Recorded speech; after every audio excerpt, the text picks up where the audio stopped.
How's it Sorry about going? that. My computer decided to update Ah, right as I was trying to get this set up this morning. But hello. hi. How are you anyway, apart from that? I'm doing good. How are you? Yeah, I'm okay. I just got back from Europe. I'm a little bit croaky in my voice today, so just ignore that. That's okay. It just makes you seem really mysterious and cool. Okay, that's what I'm going for, that kind of vibe. Where do we find you? I'm actually in California right now. I'm in Santa Rosa visiting my parents and my family here. So yeah. Ah, nice. Is it a busy time in life for you at the moment, or are you getting some downtime? It's a bit busy, a bit chaotic. I'm kind of I'm reaching the end of some work and then I'll have some downtime, but I'm right in the middle of all of the busyness right now. Okay, well, enjoy the downtime when you get it. Thank you. But we're here to talk about Envy. Now I Yes. spoke to Andy last year. We had a good deep dive into the album. And now you've got this EP, which he's described as chapter 2 of Envy of None. So from your point of view, did you ever see a chapter 2 even happening? Yeah, I mean, honestly, everything was going so smoothly when we were working together on the first record, um, that it didn't really feel like it was the end of the road for us. It always felt like we were gonna keep working on music, and we enjoyed the process so much. So it's exciting, and it just felt really natural for us to continue making music. Yeah, well, that's great. I know a lot of people will be glad that you're making music because the reception to the first album was so good.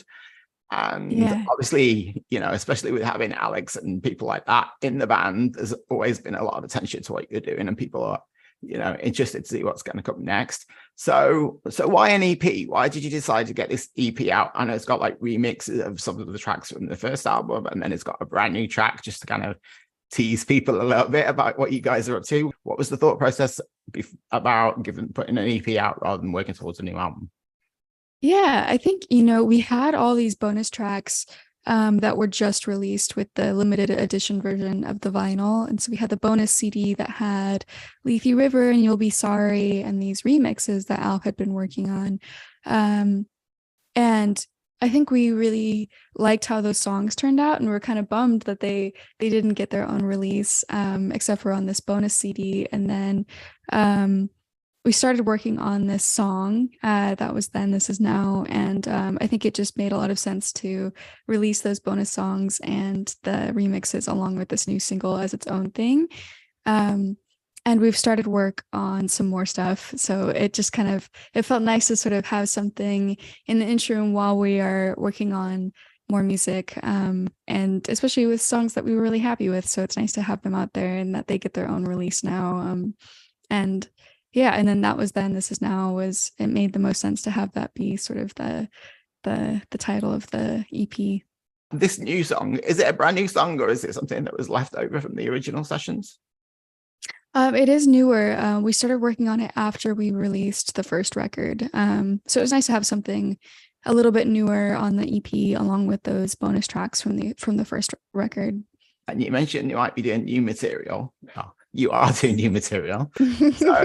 So what did you learn from the process of making the first album that's influenced this new material that you're working on?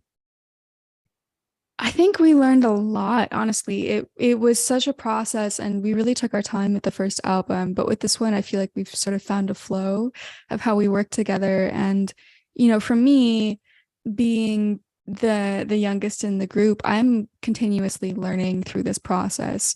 When we first started the first record, I hadn't really started learning music production when we first started it, and then throughout that process of the first record, I'd been taking classes, I'd been learning a lot, and I started recording my own vocals. And by the end of it, there was so much I had learned, and I had come a long way in my own journey as far as music production and recording. And so it was really exciting to co-produce that record with them and learn in that process. And I'm still learning now. And now we've really found that sort of flow together. And it's, it's an interesting process because we are all recording our own pieces and sending them to Alf, who has the burden of putting everything together. but I think we learned a lot about how we work together and what each person sort of brings to the table, and the sort of the crossover of those pieces, and how, you know, I get really inspired by Andy and Alf and what they're up to in the beginning. And then I start adding things, and then Alex will add things, and he and I sort of bounce ideas back together, back and forth, and we get inspired from the melodies that we're using, and then we sort of build from there. And we sort of, I think we found a really good flow and between me and Andy as far as like those initial sort of structuring of the song, and here's the verse and here's the chorus, and this is what we're going to do with this track, and then he and Alf, you know, creating those initial ideas instrumentally and those seeds of lyrics. And so we've really figured out our flow, and learned a lot about how we work together, and it's been really fun, honestly. So obviously, you being the youngest, you're going to be learning a lot, like away from the group, but also, you know, you're surrounded by these legends, really, which was like a constant buzz for you. What do you think they've learned from you? Ooh, I think I think honestly what I bring to the table is a certain amount of seriousness, which is really funny. That I'm kind of the serious one in the group. I think not in like taking the music seriously kind of way, but just in like the lyrics that I write are very, very dark, and rooted in a lot of very sort of like serious ideas. I think especially with the first record, I was exploring a lot of ideas in self-reflection and working through self-motivation and you know, trauma. And there's a lot of darkness in that first record. And I think you know, that was one of the ways that Andy and I really connected from the beginning. And I think maybe that he has come to sort of appreciate what I bring to the table as far as lyrics, and the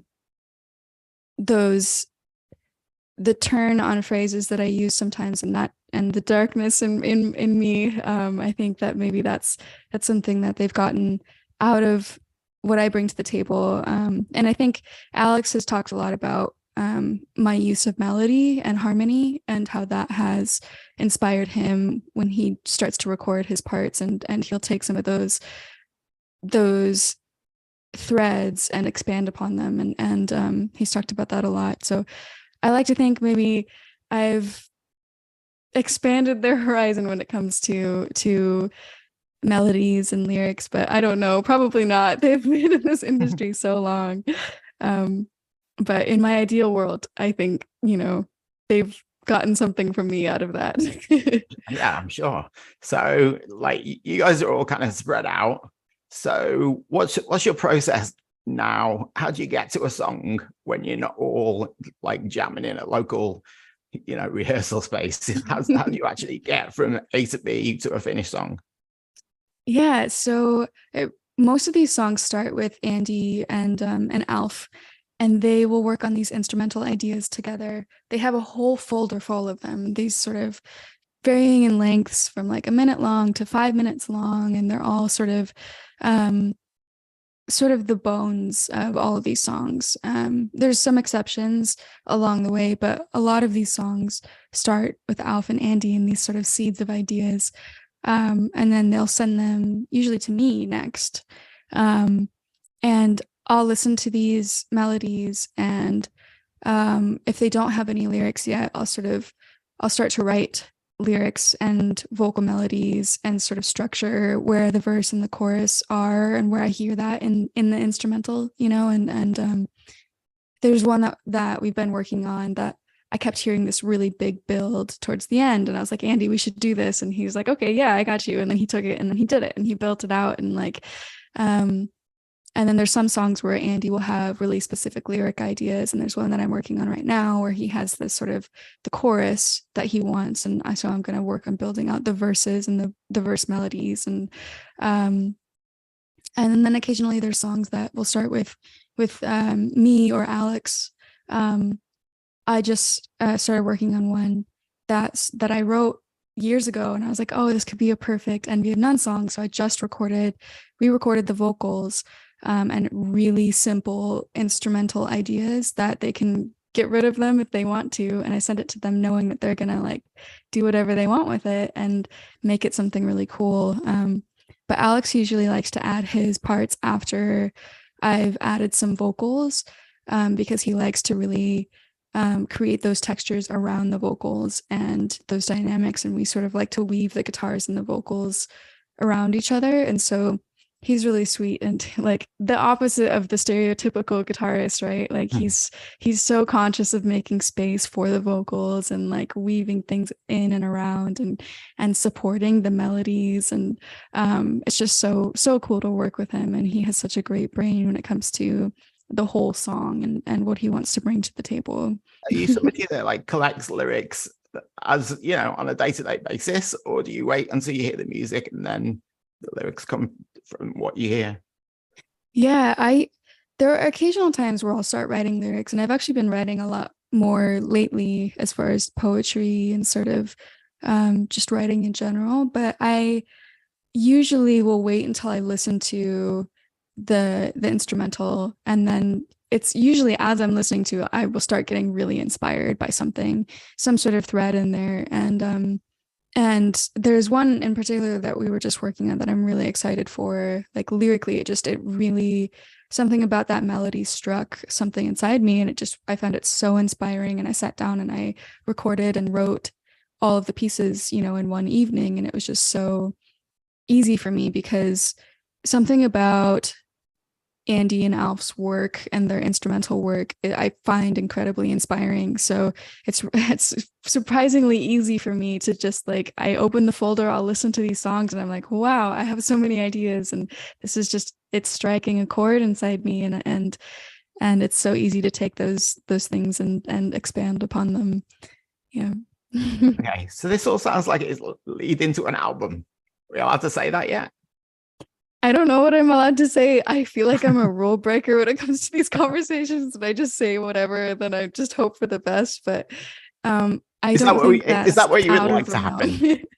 I would like for that to happen, yeah. Okay, I think a lot of people would like for that to happen, so that's exciting. Now, again, when I spoke to Andy, he didn't rule out the idea of live shows, but so far, you know, we're still waiting for that. What's your thoughts on that? I think, you know, Andy and I have talked about that and different sort of possibilities when it comes to live shows and what that could look like. I know it will be nice to have more music before we do some live shows. So I know that we've talked about, in the future, you know, if we have more music, we could, you know, do a live show with the full collection of songs that we have that may or may not be happening. So we've talked about that and what that could look like in the future. You know, I don't think any of us want to put pressure on the idea of it because, you know, especially I think for Alex, he did that for so long, and that was such a huge part of his life for so long, and it's a lot. Touring puts a lot of stress on your whole being. It's a lot to do, and so I don't know that we'll ever do any sort of crazy tour, but like we've talked about the possibility of doing a few shows, and of course, like I think we all want to make sure that we're doing it really well if we do it, you know, and putting the time to make sure the show is really strong. We've also talked about the possibility of building out a band with more musicians, and so that, you know, if in the future, you know, Alf and Alex and Andy could join for specific shows, and then I could continue on with a separate band for other locations and venues. And we've talked about different possibilities, but it's all sort of up in the air, and we're kind of waiting to see what happens. And if the inspiration strikes to get out there and get on a stage, which I think would be very fun. I'm excited about the idea, so I'll keep poking them. Keep poking them on behalf of everybody else. Yeah. So what's next for you? I am actually going on a short tour, and by we I mean me and a couple of my friends who are in a hard rock band called Dreadlight, and they're sort of my best friends in Portland, and we are going on a little tour. We're doing some house shows. We're playing some venues across the Midwest. I think we're going to Nebraska and Montana, and furthest east we're going, I think, is Chicago, And yeah, so it should be exciting. But also it's a pretty low key kind of little summer tour that we're doing. And I'm finishing the record, and then I'm gonna like sleep and fall apart and do some emotional healing, which I think we all need at this point. But I'm kind of like I'm at that point where I'm like ready to cocoon and come back out like grown. But then you will have earned a little rest. So yes, enjoy it. Well, I'm excited to see what happens with your stuff and what you're doing with the guys as well. You know, I know there's a lot of attention, so I'm excited to see what happens there. But in the meantime, thank you very much for your time. Thank and yeah, good luck with everything you're doing. It sounds like, you know, the world is your oyster, as they say. Oh my gosh. Well, thank you so much for having me and for doing this interview. I hope we get to catch up again in the future. I have a feeling we might.